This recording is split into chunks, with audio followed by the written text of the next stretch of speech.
Muy buenos días. Muchas gracias por esta invitación a la la Universidad Nacional del Centro. Realmente tiene un sistema que felicito mucho. El inducir a sus estudiantes a organizar estas semanas económicas, lo cual les da en realidad un proceso de aprendizaje en organización de eventos y al mismo tiempo en coordinación. Y el reto ahora ha sido todavía mucho mayor porque tenían que hacerlo en el formato virtual.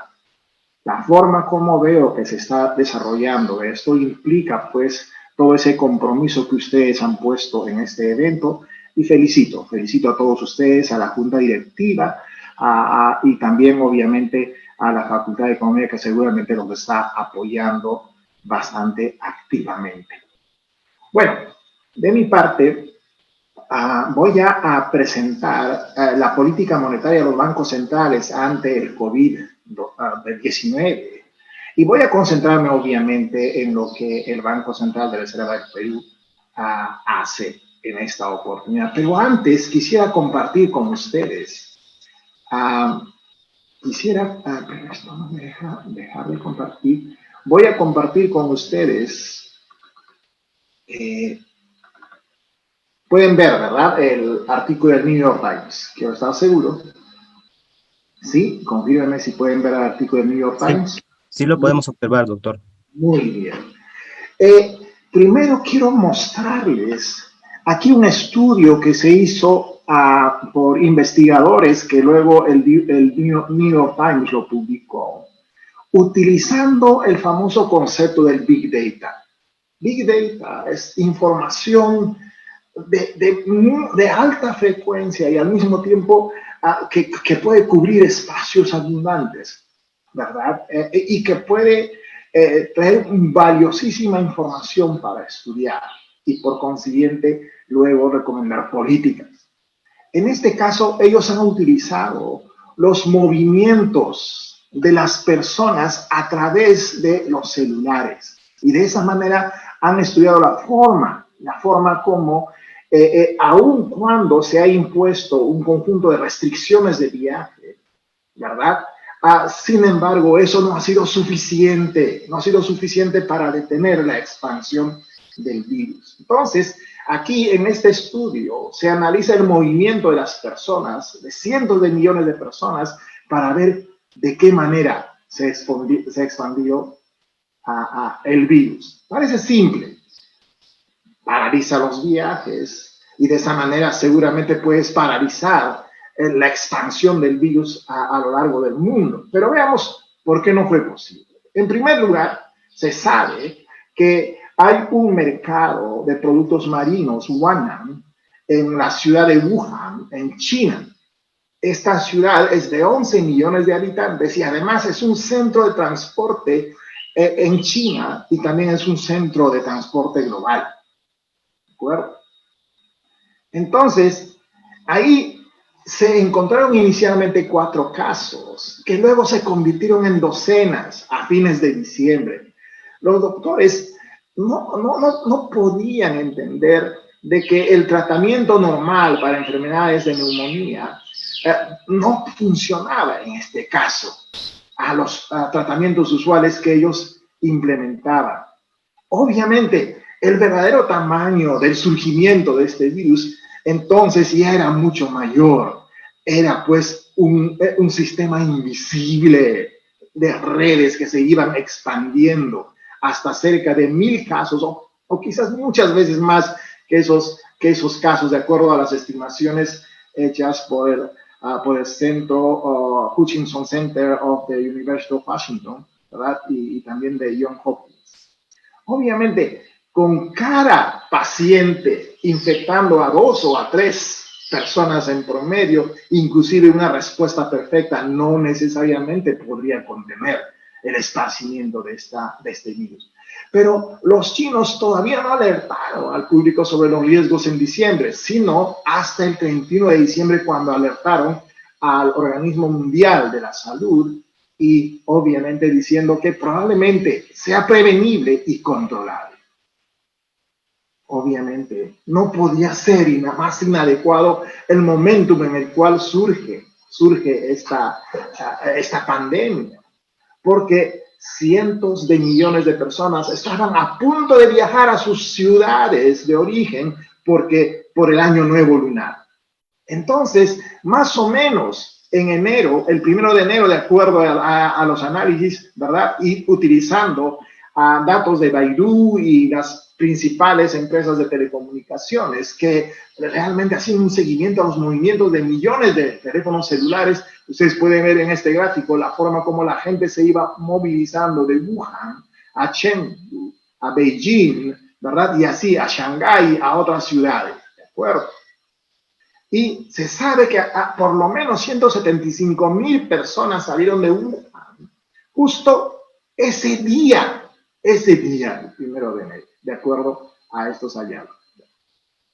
Obviamente, las partidas de Wuhan se aceleraron en las siguientes semanas porque estaban viajando a sus lugares de origen para celebrar el año lunar. Cerca de 7 millones de personas salieron en enero, antes de que se restrinjan los viajes. Pero en diciembre ya había comenzado, obviamente, la crisis.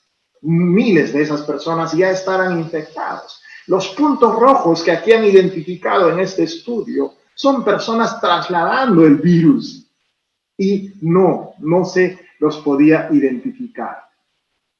Obviamente, para el momento en el cual los, digamos, oficiales chinos vieron que había un gran riesgo de transmisión de humano a humano el 21 de enero, obviamente ya el surgimiento del virus en las distintas localidades ya estaba obviamente enraizado y expandiéndose en Beijing, Shanghái y otras principales ciudades. Esto hacia el 21 de enero.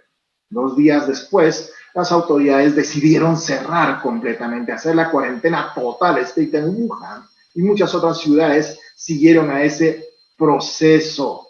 Los viajes a lo largo de China prácticamente se paralizaron completamente. Como ustedes verán, aquí son los movimientos de celulares las que les está permitiendo identificar esto. Luego, los surgimientos locales ya estaban creciendo fuertemente y rápidamente, ¿verdad? Esto al 4 de febrero, obviamente. En tanto, este surgimiento del virus empezó a moverse a lo largo de China a inicios de enero, también siguieron los viajes internacionales de Wuhan a Europa, a Estados Unidos, al sudeste asiático, a África, ¿verdad? A Australia. Entonces, todos esos viajes estaban ocurriendo. Miles de personas viajaron de Wuhan a ciudades alrededor del mundo. Cerca de 900 personas viajaron a Nueva York, viajan a Nueva York en promedio, ¿verdad? De acuerdo a las tendencias recientes. Cerca de 2.200 personas viajan a Sydney, de Wuhan. Y por encima de 15.000 personas viajan a Bangkok, que es el principal destino preferido de las personas de Wuhan. Y ahí identifican a una señora de 61 años que viajó de Wuhan a Bangkok, a pesar de tener fiebre, dolor de cabeza y problemas en la garganta. Bueno, obviamente, otros casos tempranos aparecieron en Tokio, en Singapur, en Corea del Sur, en Hong Kong, y obviamente Estados Unidos confirma su primer caso cerca a Seattle, en este caso el 23 de enero del 2020. Cerca del 85% de los viajeros infectados no podían ser detectados, de acuerdo a lo que las investigaciones creen, ¿no? En este caso, pero eran bastante contagiosos. Son los puntos rojos que están saliendo de Wuhan. Solo fue a fines de enero que Wuhan fue finalmente cerrado en cuarentena y no podían salir las aerolíneas de viaje, tuvieron que cancelar vuelos. Pero, y también el 31 de enero, Estados Unidos anuncia de que no va a permitir el ingreso de chinos, y principalmente los viajes de Wuhan se paralizaron, pero ya la gente había salido durante fines de diciembre y todo el mes de enero, ¿verdad? Habían viajado. Entonces, era demasiado tarde. Ya el surgimiento del virus estaba creciendo en cerca de 30 ciudades a lo largo de 26 países. Obviamente muchos con orígenes del virus, obviamente en Wuhan, ¿verdad? Ahí está, Europa, Boston, Norteamérica, Seúl, Vancouver en Canadá, etcétera, Hong Kong, todos lugares, Londres, ¿verdad? Obviamente comenzó entonces a esparcirse el virus en forma local en cada uno de estos destinos internacionales. Obviamente era muy fácil que se contagien en espacios cerrados como iglesias, restaurantes, ¿verdad? Y de esa manera infectaban a personas que nunca habían ido a China. Y de esa manera la pandemia comienza. Al 1 de marzo, miles de casos se reportaron en Italia, Irán, Corea del Sur. China no era el principal generador de este resurgimiento ya ahora. Lo ha sido inicialmente, pero después ya habían otros centros de esparcimiento. Obviamente, China, en tanto, comenzó un testeo sistemático, un seguimiento sistemático de las personas testeadas y por consiguiente un aislamiento de las personas. Entonces los nuevos casos declinaron en ese caso y entonces lo cual mostraba que quizás sí se podía reducir la expansión del virus, pero era necesario disciplina de las gentes. Escuché a Rosana hace un momento decir, si nosotros no nos comprometemos, ¿verdad? Si nosotros mismos no nos comprometemos, bien complicado. Tenemos que cuidarnos y tenemos que salir. No salgamos si no tenemos necesidad de salir y quedémonos en casa. ¿De acuerdo? Obviamente, en los Estados Unidos el testeo, inclusive el mismo presidente de Estados Unidos no estaba interesado en el testeo. Se rezagó el testeo, aunque se suspendieron los viajes a los principales centros europeos, pero no. El presidente creía que no, el virus no los iba a afectar. El 11 de marzo decía eso, pero ya el virus había establecido sus raíces en varias ciudades de Estados Unidos, ¿verdad? Y obviamente otra vez superó grandemente todo esfuerzo que se generó para paralizarlo. Esto es hacia el 20. Y luego, ya saben ustedes las consecuencias. Luego, todos estos países tienen conexiones con otros países como por ejemplo Perú, ¿verdad? Y esas conexiones han hecho pues que llegaran también a países como el Perú de la manera como hemos visto. Les he presentado, jóvenes, este caso, he querido presentarles este caso, principalmente porque ustedes son jóvenes que están estudiando en esta universidad, ¿cierto? Ustedes tienen que comenzar a aprovechar de este tipo de recursos muy valiosos, recursos de estudios de Big Data. Perú es conocido que es muy probable que en Perú tengamos entre 1.5 y 2 celulares por persona. Yo he viajado mucho a lo largo del Perú. He viajado a todos los rincones de Perú manejando. Me falta solamente ir manejando a Iquitos. Y en cada lugar me he detenido en los lugares más recónditos y me he acercado a los cerros. Y sorpresa mía, veía a las mamachas, ¿verdad? Subiéndose a los cerros, celular en mano. ¿Y por qué se subían? Esperando línea, buscando línea para hablar. ¿Y para hablar qué? ¿Para hablar qué? Ya te he mandado el saco de papa, por favor, mándame el giro por la empresa tal, ¿no? Tal día voy a bajar para ir a recoger. Miren cómo podría cambiar eso. Si estas personas serían muy interesadas de aprovechar cualquier aplicativo a través del celular, pero que sea adecuado para ellos. ¿Cierto? Adecuado para ellos, manejable para ellos. Ustedes jóvenes, ¿verdad? Viven cerca a ellos. Yo he vivido cerca a ellos. Podemos generar esas cosas. ¿De acuerdo? Hagamos estudios, recopilemos estas bases de datos, estudiemos y luego veamos la forma de llegar a ellos. Bueno, jóvenes, hice compartir esto. Ahora sí, luego voy a compartir con ustedes otra vez mi presentación.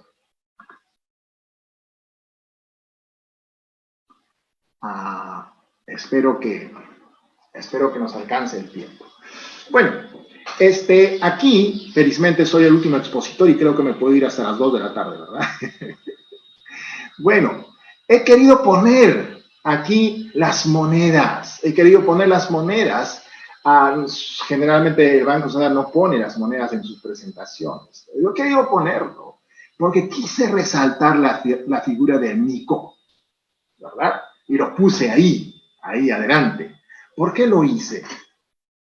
Jóvenes, el Perú, si se compromete a algo, si se enlaza con las instituciones adecuadas, si hace los acuerdos necesarios adecuados, y si se trabaja con mucha responsabilidad y compromiso, puede lograr cosas bastante grandes.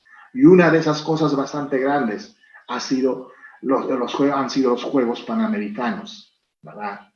Ambos juegos, los regulares y los panamericanos, ¿cierto?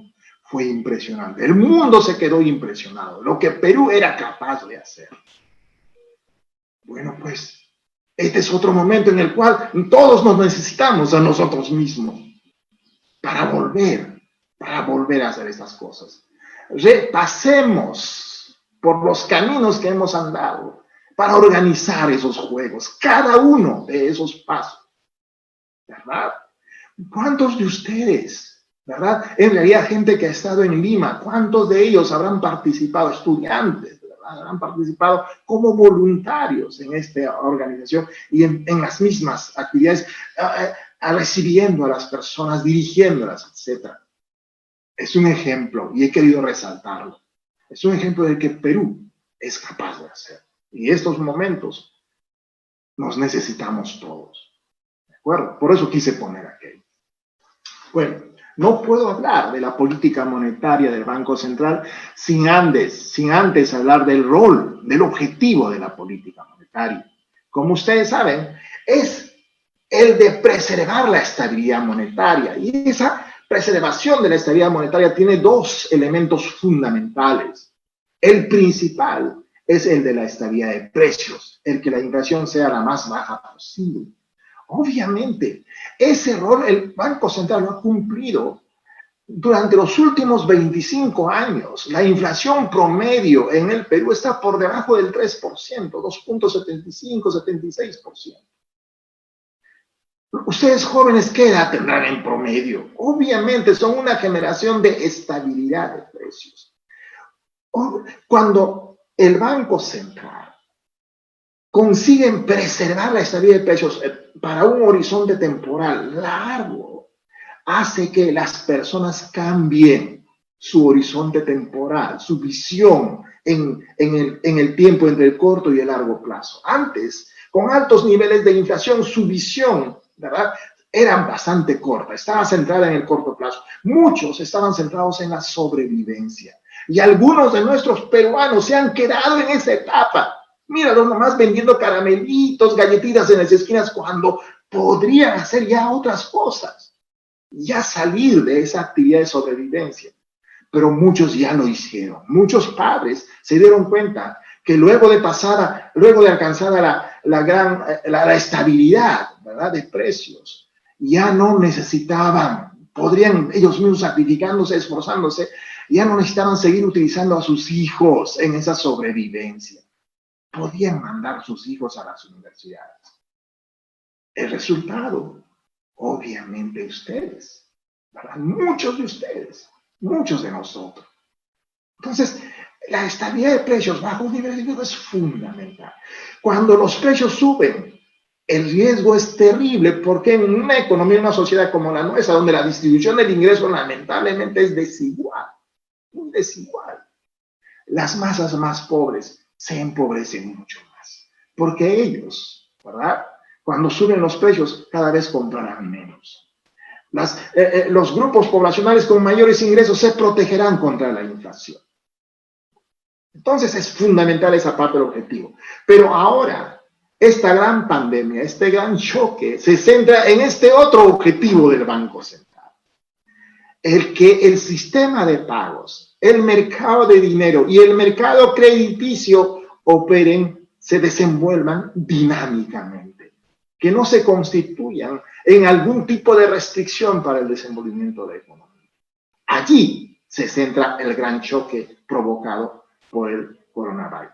¿De acuerdo? Más adelante vamos a conversar un poco más de eso, pero quizá en términos sencillos puedo decirles en estos momentos de que el mercado, el sistema de pagos, ¿qué cosa es? Es cuando una tienda, un productor, tiene proveedores, tiene asalariados, ¿verdad? Pero para pagar a sus proveedores, a sus asalariados, el producto que tiene lo tiene que vender. Esta pandemia ha interrumpido esa venta del producto que tiene y por consiguiente ha paralizado el flujo de pagos a los proveedores y también a sus trabajadores. Se paraliza el flujo de pagos, el dinamismo de pagos. Tiene que reactivarse. Y por eso es que surge este programa Reactiva, por ejemplo, para dinamizar, para reactivar el sistema de pagos, para que no se paralice ese conjunto de flujos. Y obviamente, si es que ese conjunto de flujos se paraliza, el mercado de dinero se paraliza, no habrían flujos entre bancos, ¿verdad? Y podría inclusive llevar consigo un riesgo mayor, que en el caso peruano felizmente no ocurre. Pero esa es la idea. Veamos qué pasa. Entonces, como voy a calzar con la forma como el Banco Central hace su política monetaria, vayamos, ¿qué implica para nuestro sector externo? ¿Verdad? Comencemos por Perú. En Perú, en el 2020, se registraría la caída del PBI más grande de los últimos 100 años. En 2020, nuestro PBI caería en 12,5%. Si ustedes se fijan, durante la gran crisis peruana que se sufrió durante la gran hiperinflación de fines de los 88, 89, 90, la caída del PBI fue 12,3%, ¿verdad? Y fue caída persistente entre 88, 89, 90, inclusive hasta el 91. ¿No? En 1982, 83, 84, menos 10,4%. Y luego en la historia, durante la crisis, la crisis del 29, en el 30, Perú cayó en menos 10,2%. Esta caída es la más profunda, ¿verdad? Y obviamente, esta mayor caída del producto principalmente se registra en el segundo trimestre, como los números que más o menos ya adelantados están mostrando. Y su recuperación no se daría hasta recuperar ese nivel, sino prácticamente hasta el primer trimestre, hasta el primer semestre incluso del 2022. Es decir, no vamos a poder regresar hasta el momento prepandemia. Vamos a caer y luego vamos a ir recuperándonos, pero no vamos a recuperar ese nivel original, sino hasta el primer semestre del 2022. ¿Por qué? Porque esta gran pandemia afectó severamente a Perú. Y por consiguiente, la cuarentena establecida en el Perú desde el 16 de marzo fue la más estricta, 107 días. Y esta cuarentena es cada vez más focalizada a partir de julio, ¿verdad? Pero obviamente cuando hubo la cuarentena general solo se permitieron actividades del sector agropecuario, pesca y servicios, aunque la falta de tránsito entre las áreas urbanas y el sector rural de todas maneras también hicieron lenta inclusive esos procesos productivos. La rápida expansión del virus, así como se los he mostrado, también ocasionó una contracción severa y abrupta de la actividad económica global. El 95% de los países registrarían una contracción de su producto per cápita y ya 99 países han solicitado líneas del Fondo Monetario Internacional, ¿verdad? En el 2020, la economía mundial caería en 6,0%. En el 2021 se recuperaría en 5,2%, es decir, no se terminaría de recuperar lo que estaba pasando en la economía mundial en los momentos previos. Países con una caída más o menos cercana a la caída de Perú, el Reino Unido, con menos 11,5%, la eurozona menos 9,1%. Entonces, la diferencia de la recuperación, de acuerdo a esta caída, ¿verdad?, de las economías, es pues las economías desarrolladas caen fuertemente a menos 7,9% y se recupera Las economías emergentes caerían en promedio menos 3,8% y se recuperan, ¿verdad? Y en general el mundo de menos 5,5 se recuperarían a 5,5 de acuerdo a las proyecciones. En el caso de Estados Unidos, obviamente esta caída implicó un récord de su tasa de desempleo de 14,7%, ¿verdad? En abril. Desde entonces, esa pérdida de empleo de 21 millones de abril, ¿verdad? Se va recuperando lentamente hasta alcanzar 10,2% en julio. Pero ya hay señales de que la actividad económica global, luego del desplome en abril, luego de iniciados los procesos de reapertura económica y las medidas de política que se han estado implementando a nivel global, ¿verdad? Hacen que los indicadores mejoren. Por ejemplo, este indicador global de manufactura y servicios, luego de la gran caída observada en abril, ya se estaría recuperando, dando señales de que ya se encuentran, ya han tocado la parte neutral de entre contracción y expansión y estarían pasando al ámbito de la expansión, ¿verdad?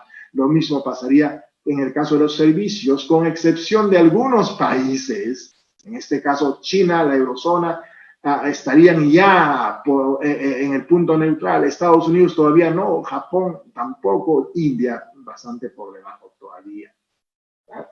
Otro elemento de esta pandemia ha implicado, pues, que salgan capitales de las economías emergentes. Y la salida más fuerte ocurrió en marzo. Últimamente ya ligeramente se están recuperando, pero esta salida de capitales fue mucho más fuerte que los observados previamente. Hay indicadores financieros globales que están bastante asociados a los niveles de actividad y ante el relajamiento de las restricciones y el reinicio de actividades a nivel mundial, estos indicadores comienzan a mejorar. El VIX, que es un indicador de mucha volatilidad, mucho riesgo, ya está estabilizándose y mostrando recuperación. Las condiciones financieras globales, ¿verdad?, que se habían desplomado en marzo, ya están recuperándose nuevamente como consecuencia de las reaperturas. Para Perú, ¿qué ha significado esto? ¿Verdad? El rendimiento de los bonos soberanos. Tuvo un hipo para todo el mundo en marzo. Pero luego en Perú también lo hizo, pero ahora se está normalizando. Chile tiene el rendimiento más bajo. ¿Qué quiere decir este rendimiento de los bonos soberanos? Es la tasa de interés que le cobran a Chile y a Perú por su emisión de sus bonos de tesoro para financiar su gasto, ¿verdad? Entonces, es bueno que esas tasas de interés sigan cayendo, es fundamental. Y para garantizar que esas tasas de interés sigan cayendo, es clave que nuestra economía conserve sus fundamentos macroeconómicos. Es esencial. Una señal de cómo los fundamentos macroeconómicos, a pesar de la magnitud de esta pandemia, colaboran, ¿verdad?, con nuestra economía, dan confianza al mundo, es el famoso spread envy de las economías de la Alianza del Pacífico. Estas se han reducido manteniendo al de Perú como el del más bajo nivel. Es decir, de acuerdo a este indicador, para comparar los países de la Alianza del Pacífico, en estos países, Perú sería el de menor riesgo de largo plazo, a pesar de esta pandemia. Entonces yo creo que tenemos espacio, tenemos fundamentos. ¿De qué depende? ¿Por qué estamos sufriendo esta situación? Ya Rosanita nos lo estaba comentando previamente, ¿verdad? Tenemos que comprometernos. Quizás sea difícil para una economía con las características de Perú volver a una cuarentena estricta, pero el no hacerlo va a necesitar mucho de nuestro esfuerzo. Vayamos solamente cuando sea necesario ir a otros lugares. Mientras tanto, estemos en casa. O si necesariamente tenemos que salir, como dice Rosanita, protejámonos estrictamente. Obviamente, en el caso peruano, ustedes mismos tendrán esa pregunta en mente. ¿Qué le pasa a la moneda? Como ustedes verán, las volatilidades de las otras monedas están claramente fijadas. Perú también tuvo su subida y su tipo de cambio, ligera subida, pero para nosotros una pequeña subida ya nos preocupa, ¿verdad? ¿Por qué? Porque estamos acostumbrados a esta estabilidad del tipo de cambio. Esta estabilidad de tipo de cambio es consecuencia de dos tipos de fenómenos. Primer fenómeno, ya hemos visto los fundamentos macroeconómicos de Perú que hacen que el riesgo país sea menor, ¿verdad? Son sólidos, ¿cierto? Eso mismo hace que otras variables fundamentales, como el tipo de cambio real de equilibrio, por ejemplo, estén cerca a su nivel óptimo de largo plazo. Entonces, si eso es así, el tipo de cambio regular está en esa vecindad mientras se preserven los fundamentos. ¿Verdad? Está en esa vecindad. Por eso es que la volatilidad de Perú es baja. El otro elemento, el Banco Central interviene en el mercado de cambios no para mantener un nivel del tipo de cambio, sino interviene toda vez que se presenten fuertes volatilidades en ese tipo de cambio. Las dos fuerzas se retroalimentan y producen esta tendencia en el tipo de cambio. Para revertir los efectos de la crisis, los bancos centrales han reducido sus tasas de interés de política monetaria. Obviamente Perú lo hizo también. Perú bajó en 200 puntos básicos su tasa de interés.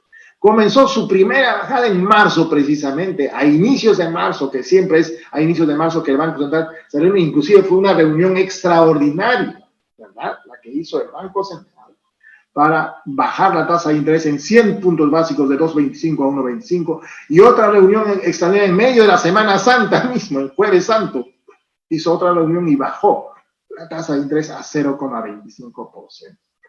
La tasa de interés, estos países que parecen haber bajado más es porque parten de una tasa de interés mucho más alta, ¿verdad? Perú ya partía de una tasa de interés baja, y esos son los comportamientos. Les hablaba de las políticas de los bancos centrales.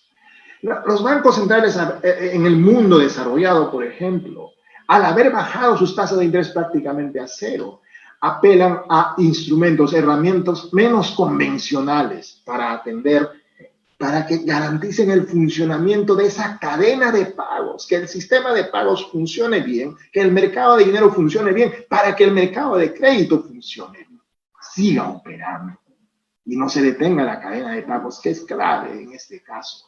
Todos los bancos centrales del mundo optaron por eso y los activos de los bancos centrales suben dramáticamente. Aquí pueden ver el Banco de Inglaterra, el aumento significativo, en este caso, bajo la forma de compra de activos. El Banco Central Europeo, ¿verdad?, con operaciones de crédito, compra de activos y otro tipo de actividades. Y, en este caso, la Reserva Federal, principalmente con compra de activos, ¿verdad?, otros instrumentos y operaciones de crédito. ¿Cuál es la diferencia de esta forma de hacer política no convencional de estas economías desarrolladas con economías en desarrollo? Lo que sucede es que tanto Inglaterra como Estados Unidos y en algo Europa pueden hacer esta política de compra de activos porque su mercado de capitales es dinámico, funciona bien y es importante. Pero no solamente eso, sino que sus empresas en general, inclusive los individuos, los ahorristas, operan en el mercado de capitales. Las empresas se financian emitiendo bonos en el mercado de capitales. Los ahorristas, las personas, colocan sus ahorros en el mercado de capitales principalmente. Para ellos era esencial actuar a través del mercado de capitales. En economías emergentes, no. Las empresas, las personas, interactuamos mediante el sistema financiero. Los bancos, las cajas municipales, las cajas rurales. Entonces, en economías emergentes no puedes actuar con compra de activos todavía, en el caso de Perú además, sino tienes que actuar principalmente a través del sistema financiero. Siempre, obviamente, generando capacidad crediticia. Son economías diferentes. Por consiguiente, hay que tener cuidado también en ese aspecto. Otros indicadores, ¿verdad? Se reducen los precios de los commodities, como el cobre, pero ya muestra señales de recuperación, ¿verdad? Está la cotización del cobre, como ustedes verán, muestra esa recuperación. El petróleo, ¿cierto? El petróleo, en este caso, el precio del cobre el 4 de agosto se ha recuperado a 2,93, ¿cierto? Eso. El petróleo, en promedio, más o menos, ha caído bastante fuerte, pero se mantiene bajo. ambos comportamientos son buenos para Perú. La subida del precio del cobre es bueno porque el valor de las exportaciones se recuperaría. La caída en promedio del precio del petróleo es bueno porque entonces el valor de las importaciones se reduce. Entonces, tendería a mejorar nuestra balanza comercial, ¿cierto? Es que los términos de intercambio en el 2020 entonces terminarían en tramo positivo, porque como les he dicho, la caída de los precios de los importables se está dando y la recuperación de los precios de los exportables también está dando, por consiguiente, habría una mejora en los términos de intercambio. Eso hace que de todas maneras se caigan los precios de las exportaciones, pero el precio de las importaciones se cae más, entonces los términos de intercambio mejoran, como ustedes verán, ¿verdad? Recuerden que los términos de intercambio son los precios de las exportaciones sobre los precios de las importaciones, y es bueno que mejore los términos de intercambio. Como verán aquí, cayó y luego a partir de abril está mejorando, mayo, junio, mejorando los términos de intercambio. Y eso hace que nuestra balanza comercial cierre felizmente superavitaria. No tan superavitaria como se creía, pero superavitaria al final. Entonces, en el 2021 la recuperación de las exportaciones se debería a la mayor demanda mundial, ¿verdad? Las importaciones seguirán la evolución de la demanda interna y de los precios del petróleo, obviamente. Luego de que se redujera el superávit de la balanza comercial en el 2020, pero se redujera ante el menor valor de las exportaciones, en el 2021 se debe elevar por los mayores volúmenes de exportación, principalmente. La balanza comercial pre-pandemia, de acuerdo a nuestras proyecciones, iba a terminar el 2020 en un superávit de 7.040 millones. Post pandemia, las proyecciones se revisan y va a tener un superávit de 5.540 millones, una pérdida de casi 1.500 millones de dólares. En el 2021, y eso es lo bueno de esto, ¿verdad? En el 2021, de acuerdo al reporte de inflación de diciembre pre-pandemia, el superávit iba a ser de 7.086, pero esa pérdida que se tendría en el 2020 se recuperaría en el 2021 y tendríamos un superávit de casi 8.428 millones. Bueno, ¿y por qué se revisa esa proyección de esa manera en forma positiva? Porque aquí está. Cayó la balanza comercial, en abril fue negativa, mayo ya mejorando y en junio ya fue positivo. En julio estamos esperando los números. Otro indicador de solvencia nacional. Esto es una de las variables de fundamento para nuestra economía, nuestras reservas internacionales, ¿verdad? Sirven, en este caso, para solidificar la posición financiera internacional del país y al mismo tiempo el Banco Central puede consolidar esto acudiendo a líneas de crédito con el Fondo Monetario Internacional. Pero no es que, aquí vale la pena conocer bien cómo es este proceso. Se abre la línea, pero el Banco Central no lo utiliza mientras no lo necesita. Es como la línea de crédito que ustedes tienen en su tarjeta de crédito. Si no lo utilizan, no hay problema. Pero está listo para ser utilizado en caso de que sea necesario. Del mismo modo, ¿verdad? La Reserva Federal de Nueva York ofrece una posibilidad de entregar dólares a los bancos centrales del mundo toda vez que ellos entreguen temporalmente títulos. Bueno, pues el Banco Central tiene títulos, puede entregar a la Reserva Federal esos títulos a cambio de dólares si fuese necesario. Pero nuevamente esa línea está solo abierta, solo se va a usar cuando sea necesario. Lo más importante de eso es la seguridad que da a todo agente económico. Esta economía puedo confiar porque además de tener una buena posición financiera en sus reservas internacionales, tiene líneas abiertas listas en caso de que sean necesarias. Bueno, eso es importante, ¿no? Entonces, el ratio de adecuación de las reservas internacionales en Perú es uno de los más altos y por eso es que tiene el riesgo país más bajo en los países de la Alianza del Pacífico, como previamente se les ha mostrado. Entonces, habíamos dicho, jóvenes, antes de seguir, ¿cuántos minutos me quedan, por favor? Doctor, normal, puede continuar, no hay ninguna restricción. Muchas gracias. ¿Están contentos con la presentación? Quiero saber, no sé, ¿está bien? Sí, está muy interesante, profesor. Ok, seguiremos entonces. Aquí, Oxford, la Universidad de Oxford, ¿verdad?, ha desarrollado un conjunto de indicadores a nivel global. Y uno de los indicadores interesantes que sacó Oxford y que ya ahora todos los países del mundo lo utilizan es el índice de rigurosidad, ¿verdad?, de las respuestas gubernamentales en términos de salud, de control de salud contra el COVID-19.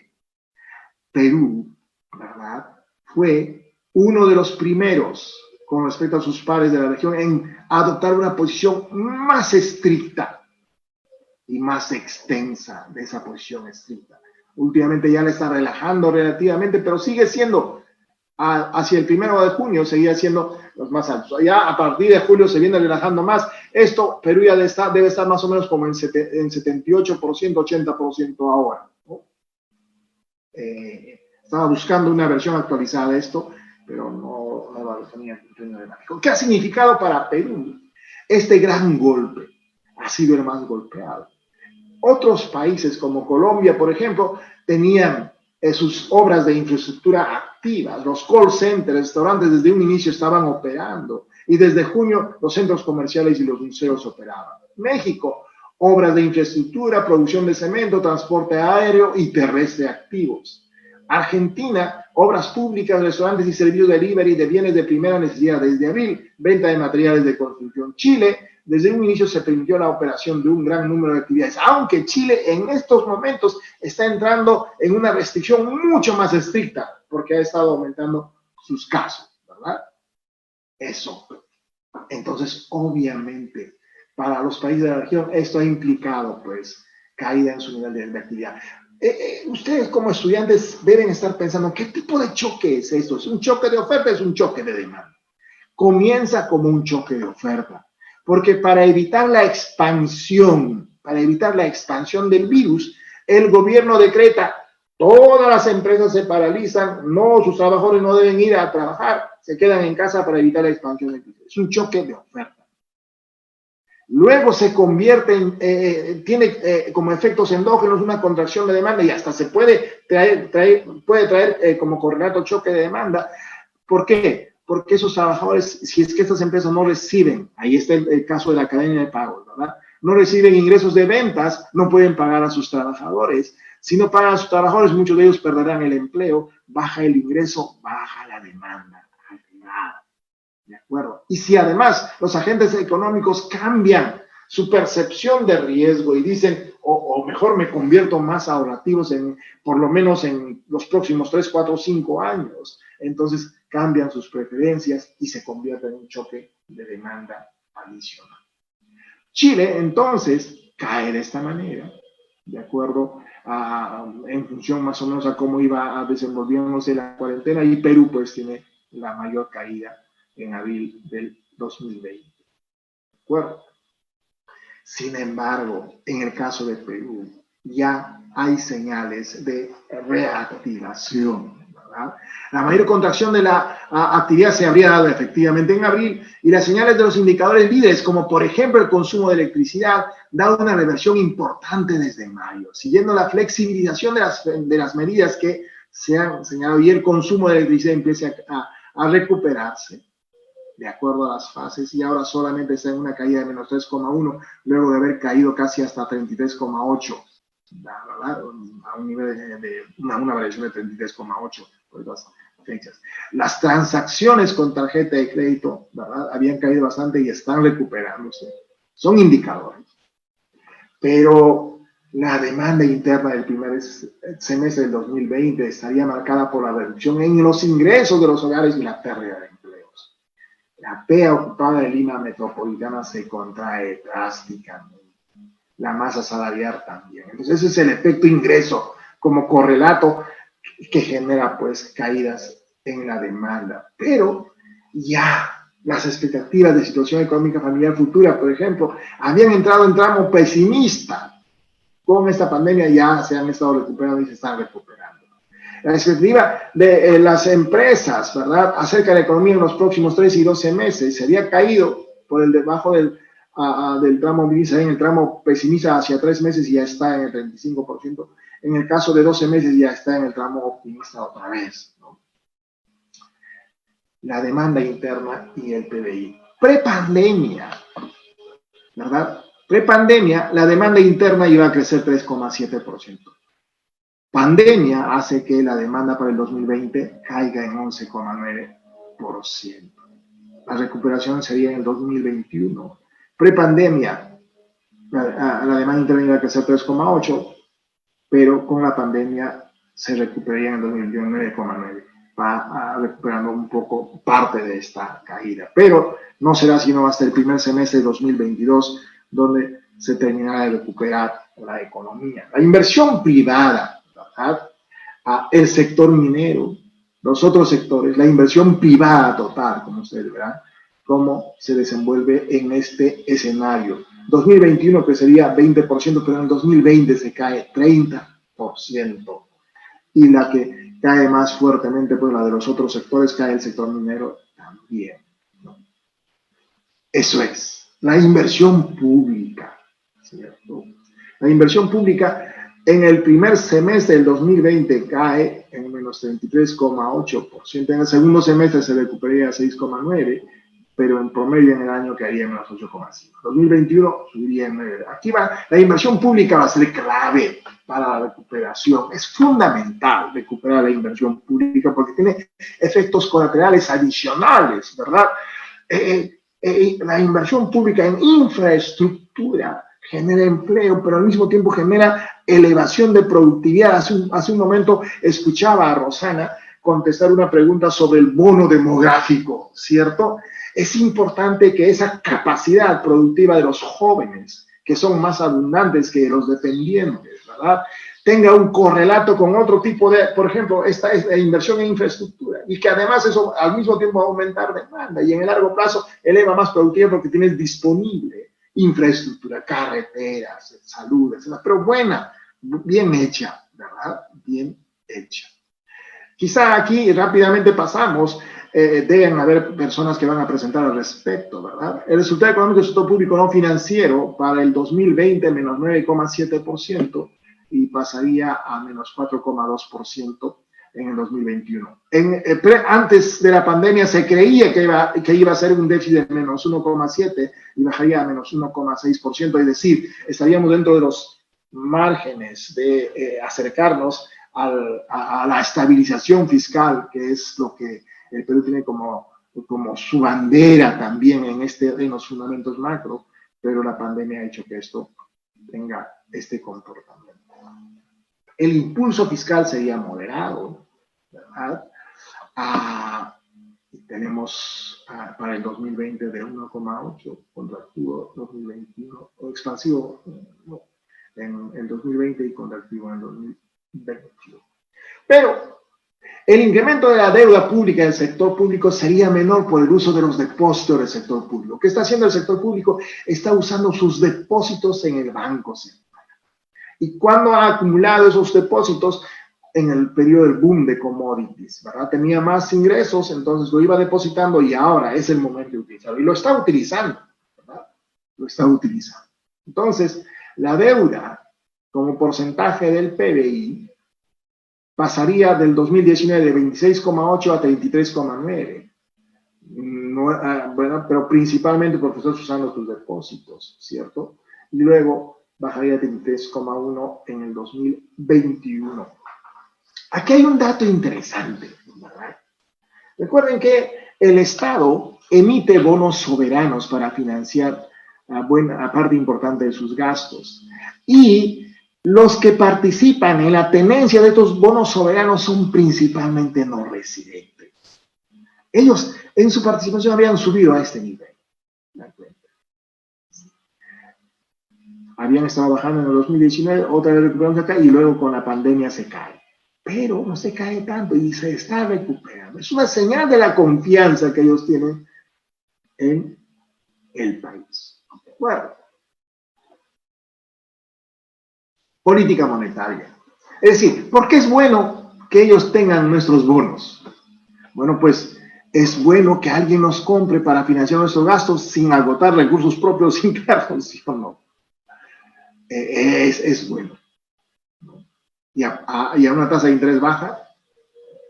Entonces, el Banco Central tiene espacio para continuar con una política monetaria expansiva y está dispuesto a hacerlo, lo está haciendo, ¿verdad?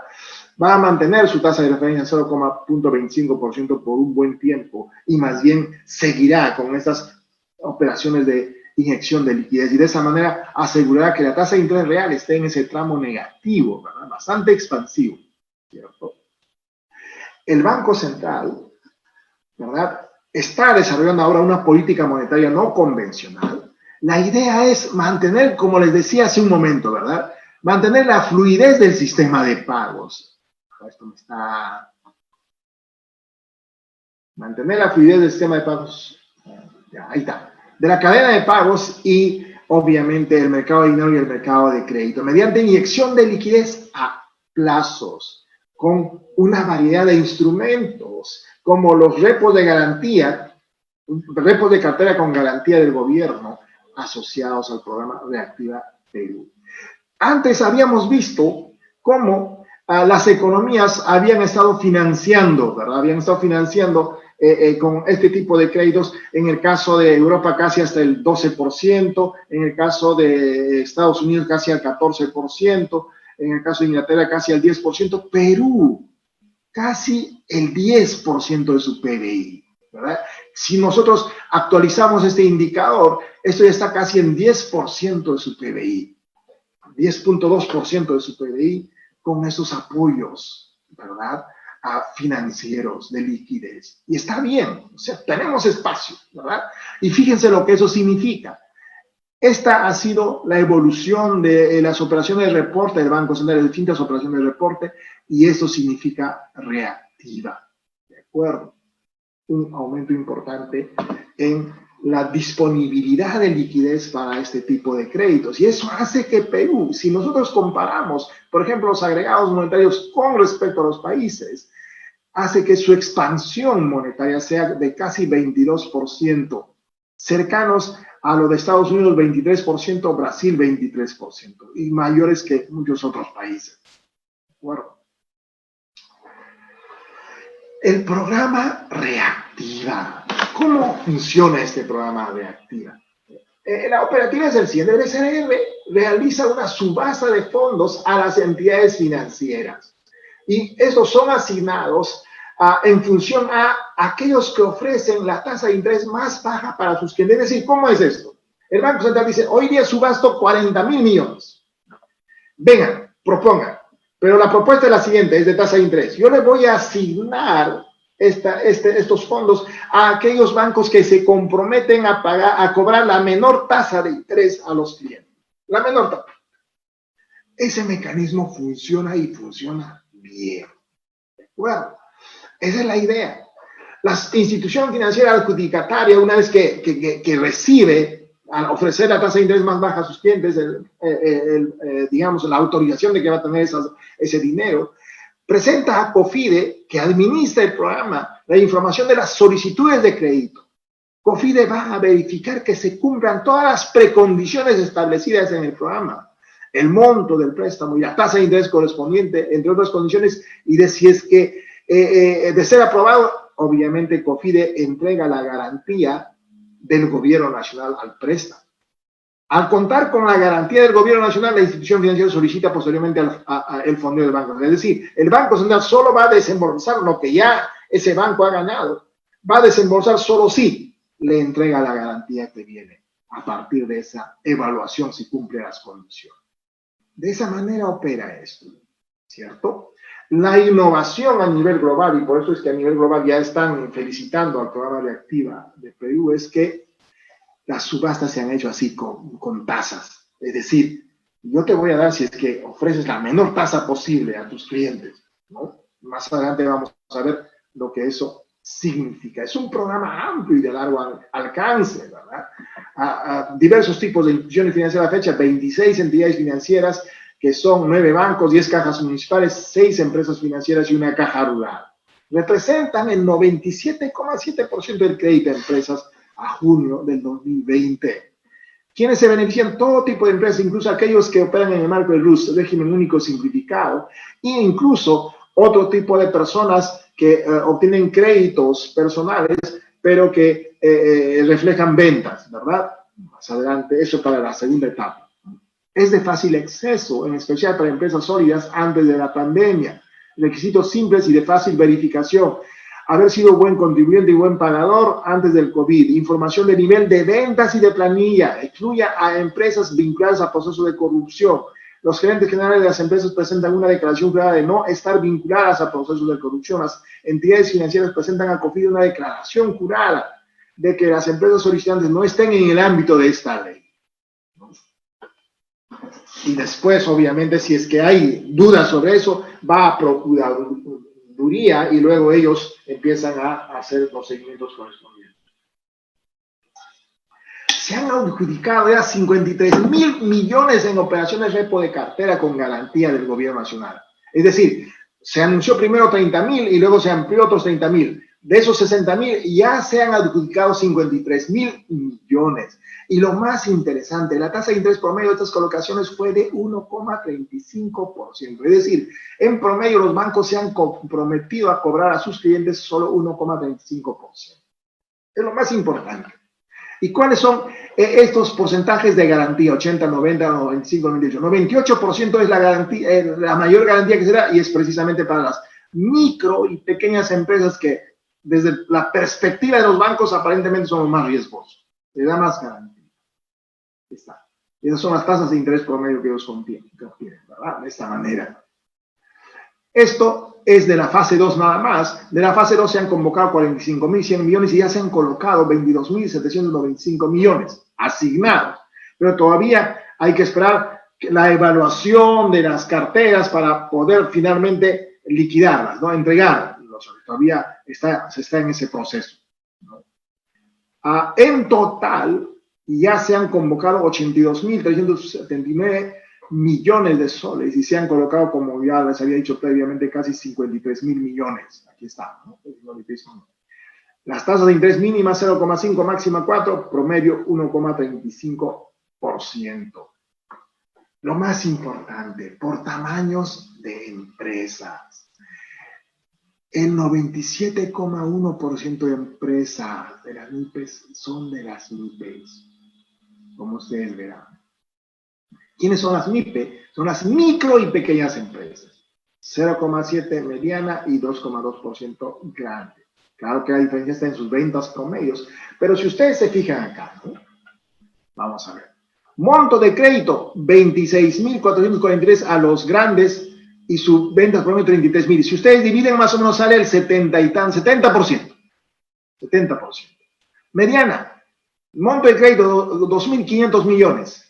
Venta promedio 1.800 millones. Ajá, casi 1.3, ¿verdad? 1.3, o sea, 130%. MIPE, 19.530 millones de crédito, venta 13.245. 1.5, o sea, 150% de las ventas de las micro y pequeñas empresas. Esa es la idea, jóvenes. Es lo que está haciendo este programa.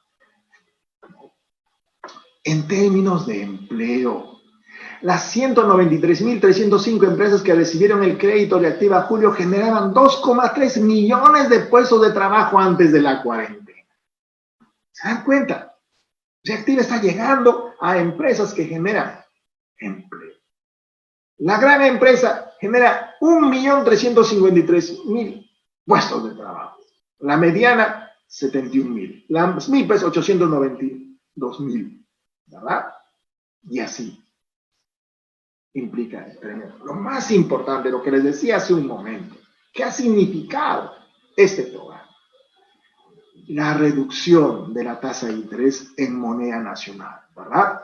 En primer lugar, por la reducción de la tasa de interés de referencia del Banco Central y luego, obviamente, el incremento significativo de la liquidez, ubicándose así por debajo de su promedio histórico. Al sector corporativo de 3,63 a 2,10, a grande empresa 5,9 a 3,6, a mediana empresa de 8,9 a 4, pequeña empresa de 18 a 4,9%, microempresa de 32,6 a 4,3% en promedio.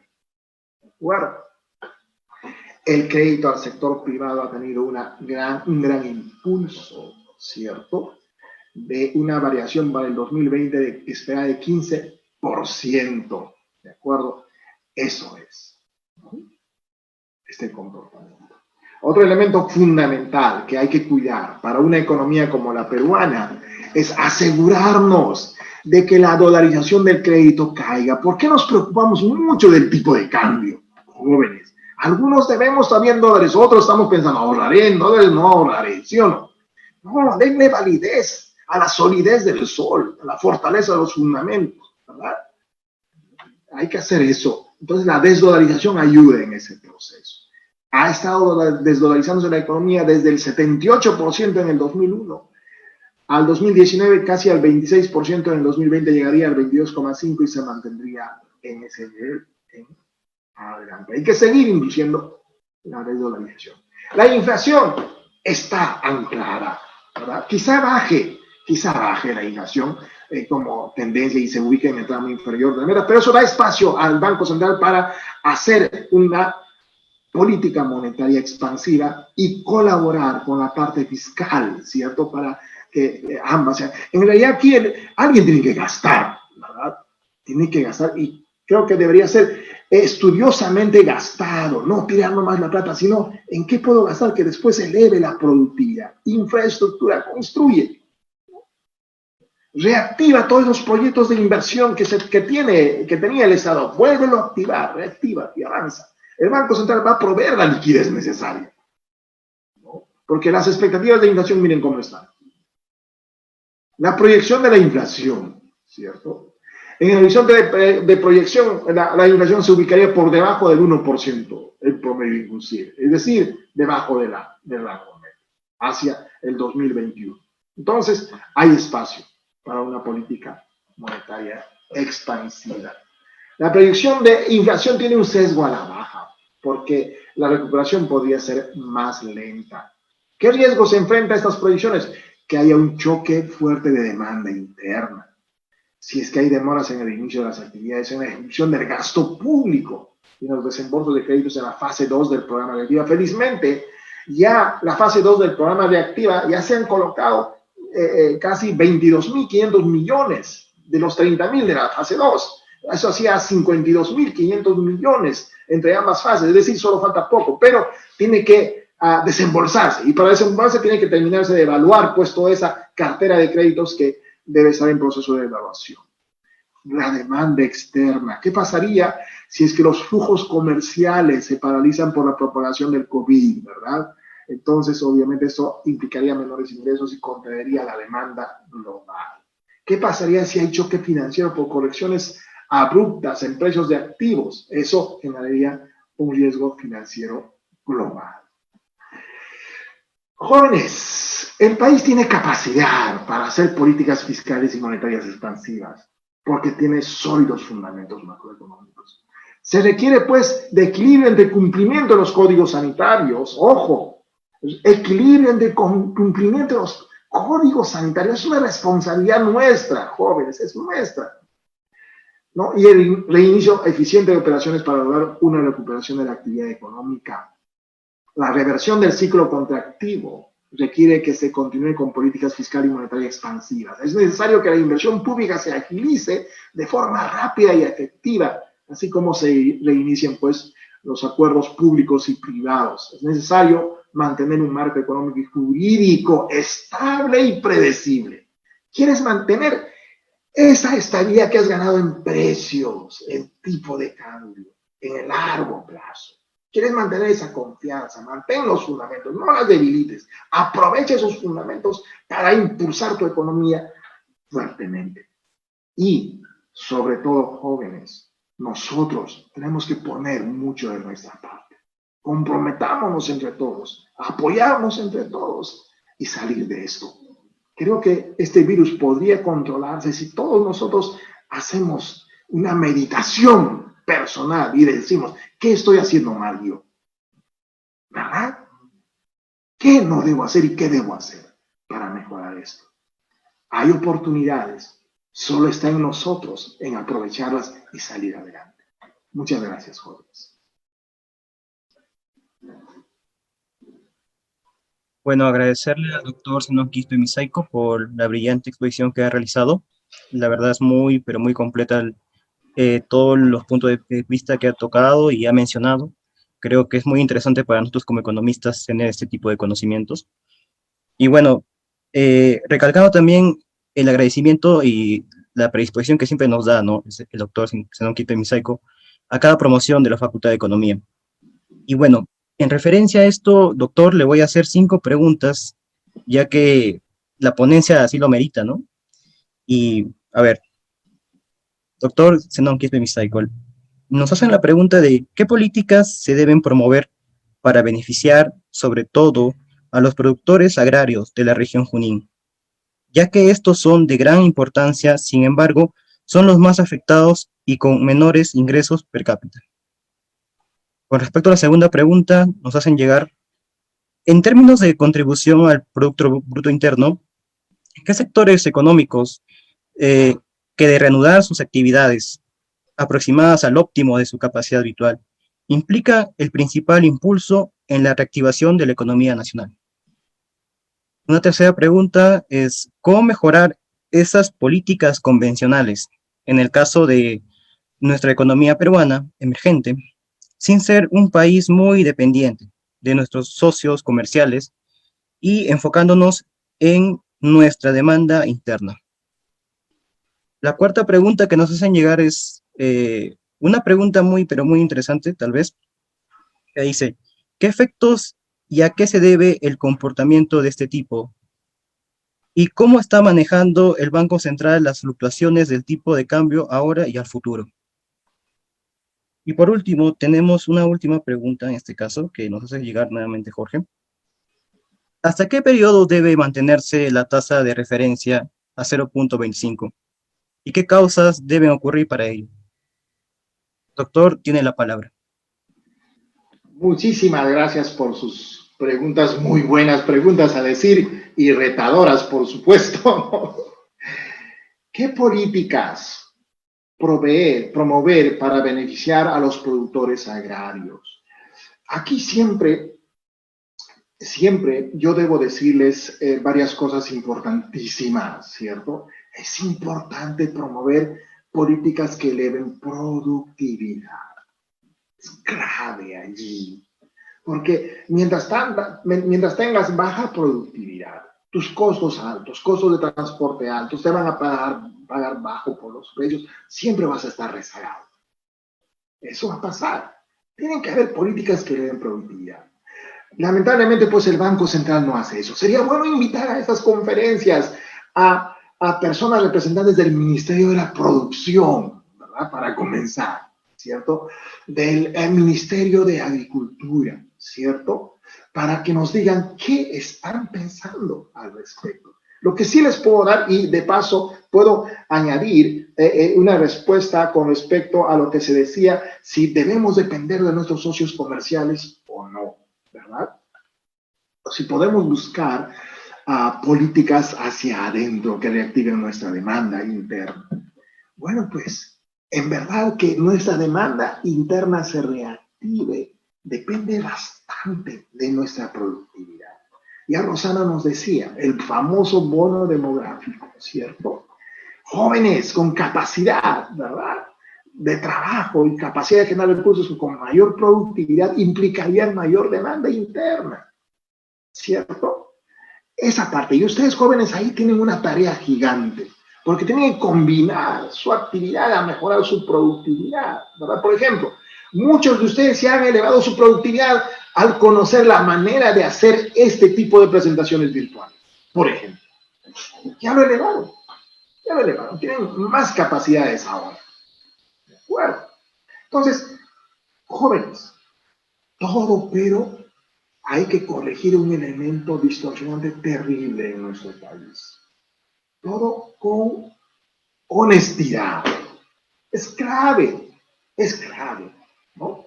Y otro elemento que para mí sería muy importante aquí, yo les aconsejaría invitar en estas preguntas, como les digo, el Banco Central hace política monetaria, estoy tratando de responder con ideas propias, ¿verdad? Estas cosas a ustedes, ¿verdad? Dependencia de la parte externa. Jóvenes, hace días, leí una noticia impresionante, muy buena para nuestro país, ¿no? El Perú está creciendo rápidamente en sus promedios de exportación de quión. ¿Dónde se produce el quión? ¿Quiénes producen el quión? ¿Y por qué es altamente demandado? ¿Cuál es la calidad de nuestro quión? De repente nuestros agricultores tienen que encontrar nichos de alta productividad, ¿cierto? Y de esa manera automáticamente mejora su capacidad productiva, mejora su productividad, ¿verdad? Cuando encuentra ese nicho específico y mejora su demanda. Podemos retroalimentar y mejorar nuestra demanda interna de esa manera. Porque hay capacidades, ¿no? Hay capacidades en todas esas partes. Aquí indirectamente podrían decirnos, ¿para qué dedicarnos a la minería? Pero aquí yo les puedo decir, el Perú ha sido minero desde mucho antes de los incas. Desde mucho antes de los incas. Miren nomás nuestra historia. Ha sido minero con los incas.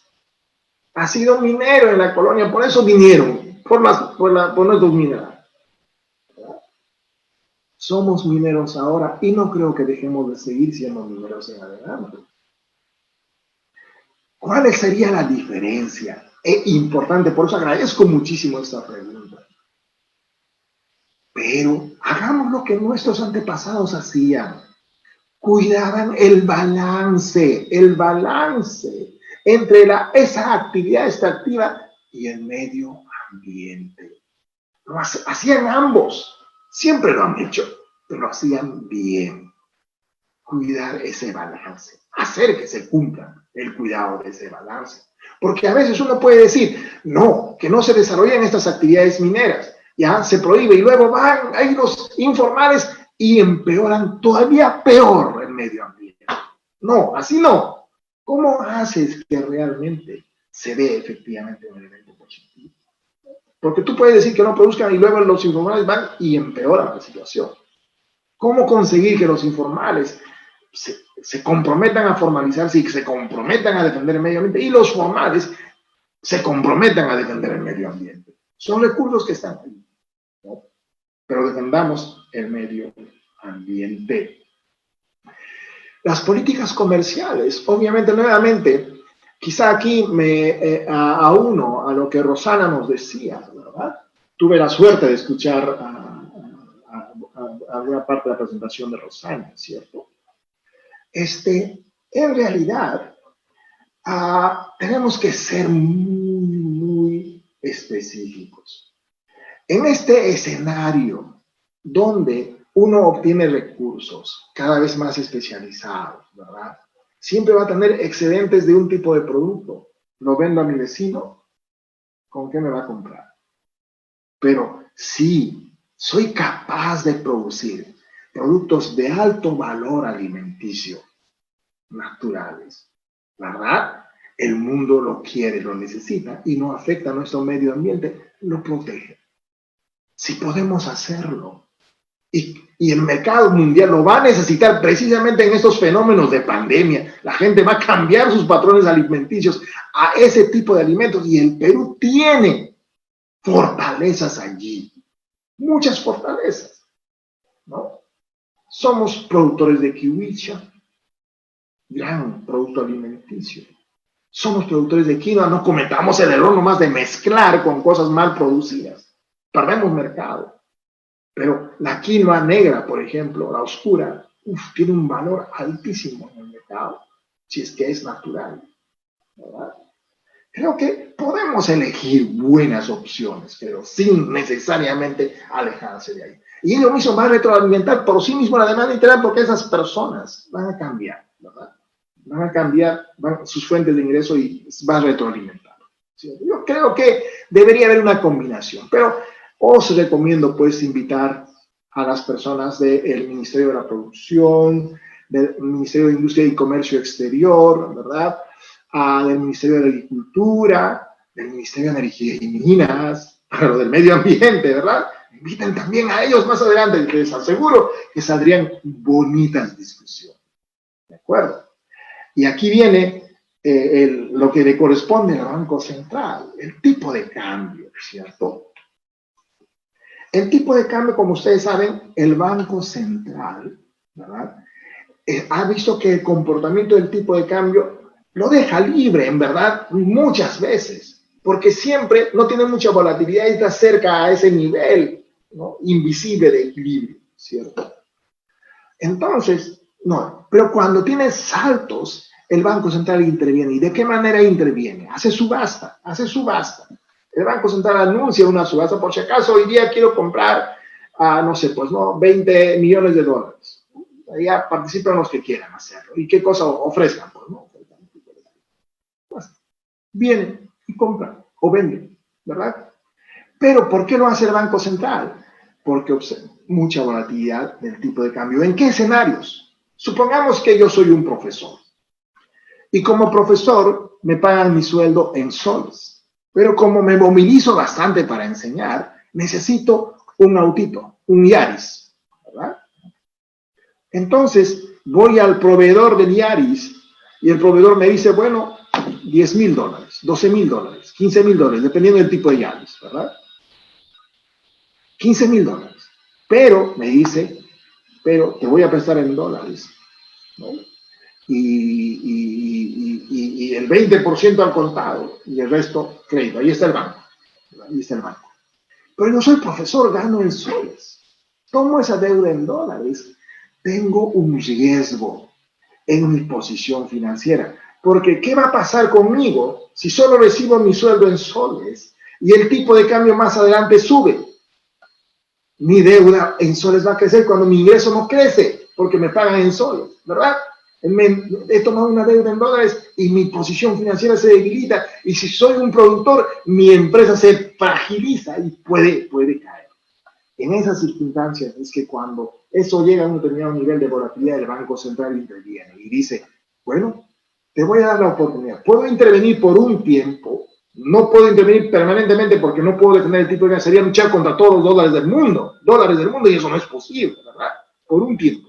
Interviene el Banco Central hasta que estas personas se adecúen. No genera mucha volatilidad el tipo de cambio, intervienen y luego lo dejan nomás porque no puedes perder reservas internacionales. No lo puedes hacer. Usas las reservas para intervenir, pero luego, si ves que ya es demasiado, lo dejas, porque si no, tampoco puedes perder reservas internacionales. ¿De acuerdo? El Banco Central tiene cuidado, no va a fijar el nivel, pero sí va a reducir la volatilidad para que las personas se adecúen. Y para eso es importante uno de los últimos gráficos que os he presentado, ¿no? Creo que uno de los últimos gráficos es esto de la dolarización. Para eso es importante la desdolarización. Si la desdolarización sigue y baja más todavía, ese problema ya no sería muy importante y el Banco Central no necesitaría intervenir mucho en el mercado también. ¿De acuerdo? El Banco Central también está interesado en que eso. ¿Por cuánto tiempo se necesitaría mantener la tasa de interés en 0.25%? Tanto como sea necesario. En tanto la inflación esté controlada y las expectativas de inflación estén bajas. Recuerden, cuando empiezan a haber presiones en la inflación, el efecto perverso sobre nuestra población es más terrible todavía. La inflación es terrible. En ese momento, el Banco Central comenzará a hacer algo para controlar. Pero en este escenario, ¿verdad?, donde la recuperación todavía tiene una perspectiva, ¿no? El Banco Central está sosteniendo una posición de políticas no convencionales, es decir, manejo de liquidez, crédito como reactiva, etcétera, ¿verdad? Repos, ¿verdad? A mayores plazos por un tiempo prudencial, más o menos largo, ¿no? Y hay espacio para hacerlo. ¿De quién depende cuánto cambie eso? Bueno, no depende de algo predecible, depende del virus. Depende del virus. Ya Rosanita nos comentaba hace un momento. ¿Se conseguirá un tratamiento adecuado para esto? ¿O el tratamiento a veces dura en desarrollarse eficientemente 5 años? ¿Se conseguirá una buena vacuna? ¿Verdad? Ya están algunos ya en las últimas etapas de la evaluación de sus vacunas, ¿verdad? ¿Será adecuado para nosotros? Leí una noticia que el doctor Elmer Huerta fue seleccionado, ¿verdad? Fue seleccionado para ser uno de los receptores de una de esas vacunas que están siendo probadas, ¿verdad? Y él todavía comentaba, yo no sé si a mí me van a poner la vacuna o el placebo, porque tienen que probarlo, ¿verdad? Si eso avanza, quizá nuestra economía comience a recuperarse por el dinamismo mismo de las empresas de actividad económica. El Banco Central todavía va a necesitar proveer liquidez, crédito a esas empresas para que tengan el capital de trabajo necesario para relanzarse, pero una vez que ese dinamismo se retroalimenta a sí misma, entonces es el momento en el cual tú comienzas a tener cuidado, pero ya está bien, ¿no? Ahora creo que ya estás casi en proceso automático, salgo yo, pero depende del virus. Jóvenes, muchas gracias. Pero antes de terminar, jóvenes, quiero darles un consejo, ¿no? Todos ustedes han llevado un curso de economía, ¿no? Y seguramente les han definido qué cosa es economía. Y les han dicho, es la administración de los recursos escasos, la administración eficiente de los recursos escasos. El primer concepto que nos dicen, ¿no? Y yo siempre les voy a recordar eso, siempre les voy a decir, ¿cuál es el recurso más escaso que la misma comida, que el mismo dinero, que lo que sea? ¿Cuál es el recurso más escaso que existe? El tiempo. Nuestro tiempo. Y lo más curioso, podemos no tener sobre el recurso escaso que es control sobre el recurso escaso que es comida, que podemos no tener control sobre el recurso escaso que es dinero, pero cosa curiosa, nuestro tiempo es el recurso más escaso, pero al mismo tiempo somos nosotros los que tenemos el mayor control de nuestro tiempo. De nosotros depende de la forma óptima cómo administremos nuestro tiempo. Yo felicito a estos jóvenes que han utilizado su tiempo en familiarizarse, en que esto funcione bien. ¿Cómo funciona el Zoom? ¿De acuerdo? Voy a entenderlo perfectamente para que no falle en ningún momento cuando los profesores están hablando. ¿Cómo le doy el espacio? ¿Cómo funciona? Etcétera. ¿Verdad? Dedico mi tiempo a entender cada uno de estos detalles. No pierdo mi tiempo en otras cosas, ¿cierto? Si es que estoy haciendo eso, estoy asegurando un largo plazo más productivo. Pero si desperdicio mucho mi tiempo, entonces quizá en el corto plazo esté siendo aparentemente feliz, pero en el largo plazo voy a tener problemas. Una administración eficiente de nuestro tiempo disponible, jóvenes, y yo les estoy hablando a ustedes, jóvenes, implica un mejor futuro. De ustedes depende, pero yo creo que pueden lograrlo. Estos ejemplos, de hecho que estén escuchando estas charlas, ya dicen mucho de la forma como están reprogramando sus tiempos. Háganlo eficiente y responsablemente, porque va a redundar en vuestro propio futuro y luego en el futuro de vuestras familias, en el futuro de vuestro departamento, en el futuro de nuestro país, quizá en el futuro de nuestra humanidad. Ustedes tienen la palabra. Muchas gracias, jóvenes.